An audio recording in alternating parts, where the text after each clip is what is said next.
I'm about 2 minutes from campus. I can actually see campus right now where a double shooting took place right here behind me. Debris still scattered around the city of Lake Charles.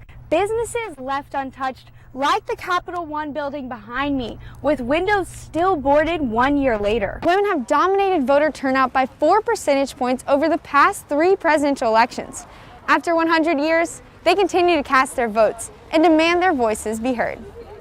However, the lack of revenue will not affect essential city project works such as work on the underground sewage system. Not only are these young gymnasts balancing on this beam behind me, but after this Olympics, they're balancing their physical and mental health with the help of Valor Gymnastics. And for game day Saturday, we will have a high of 84 and a low of 71 with a 54% chance of rain, so keep that rain chance in mind when picking out your game day attire.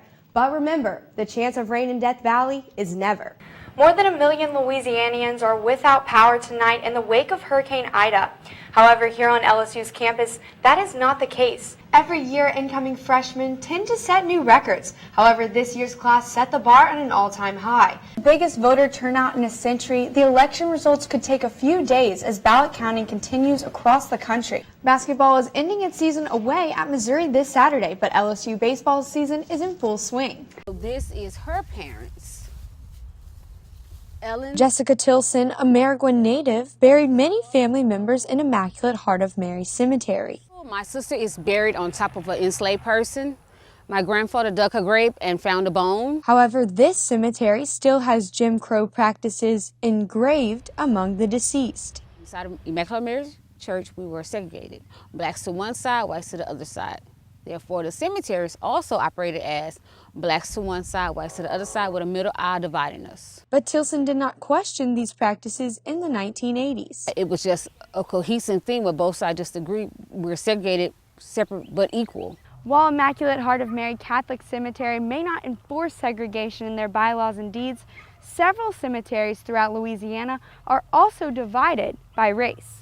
Oakland Springs Cemetery in Oberlin recently rejected a black sheriff's deputy because of a white-only bylaw in their regulations. And I can tell you that the board has opened a formal investigation into that cemetery, so there isn't an awful lot of detail that I can go into.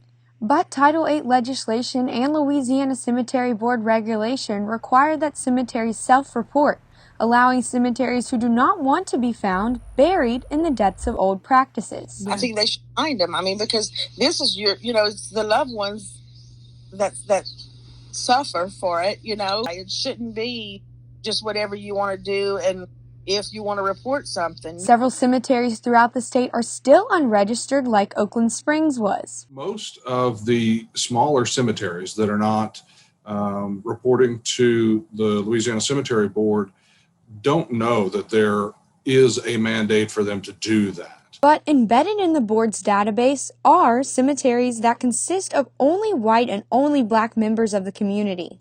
But if you go to the white cemetery in Rosedale. However, whether the Maringouin community lost a black member or a white member, Tilson said respect for the dead still remained. My sister died in 1996. I remember the white people in the area, telling my mom, my dad, I'm sorry for your loss because you all grew up together. Integrated in life, but segregated in death, Tilson hopes to join her deceased son, sister, and family members one day. When I pass away, I'm going to go to the black side, which is, I'm perfectly fine with that. For Manship News Service, I'm Allie Kadlubar. Baton Rouge realtor Krista Rollins began the pandemic throwing a Corona-themed open house. Come on in. I actually had a Corona open house and I served Coronas because I thought this is not going to last. While coronavirus lasted, normal open houses ceased. And it got really scary because all of us, you eat what you kill. So if you don't sell a house, you have no income. After the shelter-in-place lifted, dining room. Baton Rouge realtor Corey De Benedetto utilized virtual tours. Yeah, we did probably 100 virtual tours. The housing market became a cutthroat race to seal the deal. All right, let's go in. It just blew up. With interest rates at a historic low and the housing market up 30% compared to this time last year, a house like this, which would usually take about 70 days to sell, is now expected to take 20. Interest rates averaged around 5% in October 2018, but this October interest rates are as low as 2.5%, so buyers can purchase more house for less money. What's going on with the pandemic?